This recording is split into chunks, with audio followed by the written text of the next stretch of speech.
1966, 1976, 1986 आणि 1990 किती वर्ष झाली?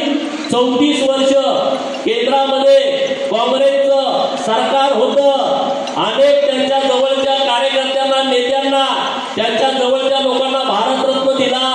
पण काँग्रेसवाल्यांना वाटलं नाही की महामानव डॉक्टर बाबासाहेबांना भारतरत्न द्यावा. त्यांना वाटलं नाही.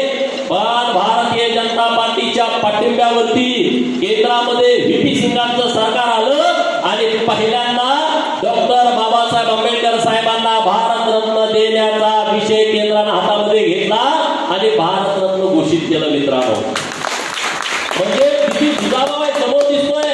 अरे जागतिक दर्जाचं नेतृत्व आहे आपलं, जागतिक दर्जाचं व्यक्तिमत्व आहे. अरे जगामध्ये डॉक्टर बाबासाहेबांचे किती ठिकाणी फुटले, किती ठिकाणी फुटले, अनेक देशामध्ये फुटले. जगातल्या लोकशाहीमध्ये जी देश आहेत ना, त्यांना पहिल्यांदा बाबासाहेबांच्या विचाराचा अभ्यास करावा लागतो आणि मग लोकशाहीची मूल्य त्यांना तिथं लिहावी लागतात. त्याचा अभिमान, सार्थ अभिमान माझ्यासारख्या कार्यकर्त्याला आहे.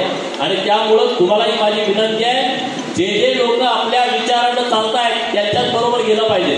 मागं काय म्हणले, संविधान बदलणार, संविधान बदलणार, संविधान बदलणार.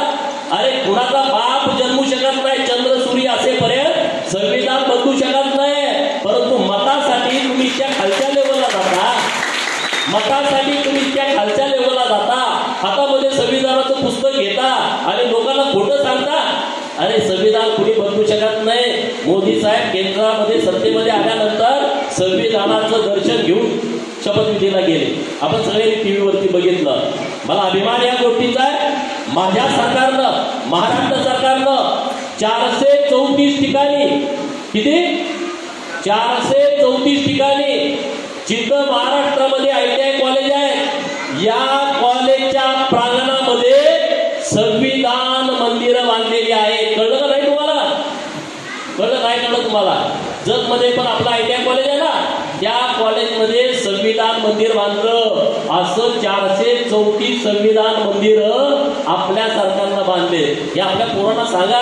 अरे याच्यापेक्षा अभिमान मला त्याचा आहे, मंत्रालयाच्या पॅसेजमध्ये संविधान मंदिर बांधलंय. मंत्रालयाच्या पॅसेजमध्ये हे काँग्रेसवाले म्हणतात का नाही संविधान बदलणार. अरे आम्ही संविधानाची सन्मान करणारी लोक आहोत. कोणाच्या हिंमत नाही बदलायची. अरे मतासाठी तुम्ही किती खालच्या लेवलला जाता, काही बोलता, चुकीच्या पद्धतीनं स्टेटमेंट करता.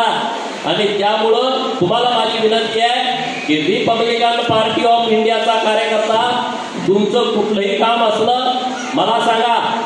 बेघर लोकांची यादी आहे आपल्याकडे. अजून 10 बायलाच्या खोलीमध्ये आम्ही राहतो गावामध्ये. आम्हाला रान नाही, आम्हाला घर बांधायला जागा नाही. सगळ्या लोकांची यादी काढून ठेवा. जत तालुक्यातल्या ज्या माझ्या मागासवर्गीय भावाला स्वतःला राहायचं घर नाही, घर आहे पण आमची 10 लोक झाली, आम्ही 10 बायच्या 10च्या खोलीमध्ये राहतो, त्यांची यादी काढा. त्यांचे रेशन कार्ड वेगळे करून घ्या आणि पहिल्यांदा त्यांचा प्रस्ताव देऊ. त्यांना घराला जागा घेण्यासाठी सरकारचे पैसे मी तुम्हाला पहिल्यांदा उपलब्ध करून देतो. पहिल्यांदा त्यांना घरासाठी जागा घेऊ आणि मग त्यांना हक्काचं घर देऊ. कोणी सांगितलं तुम्हाला? सरपंचांनी सांगितलं तुम्हाला जागा नाही. अरे जागा नाही, सरकारची योजना आहे ना, त्याला जागा घ्यायसाठी पैसे द्यायचे आहेत. मग तुम्ही कशासाठी बसलाय तिथं? तुम्ही यादी द्या ना. तुम्ही यादी तयार करा. गावातल्या 50 लोकांची, 100 लोकांची, जर शहरातल्या 100-200 लोकांची. 50,000 जागा येत नाही ग्रामीण भागामध्ये, पण आपण 50 जणांची यादी घेऊन जाऊ ना. 25 लाख मिळतील. 25 लाखात किती एकर जागा येईल गावाकडं? 2 एकर येईल का नाही? 2 एकरात आपली वसाहत एकदम जबरदस्त बसेल ना. अरे आमच्याकडे आयडिया आहे, आम्ही काम करू शकतो. तुम्ही जो माणूस बेघर आहे त्याची यादी काढून माझ्याकडे द्या. ग्रामपंचायत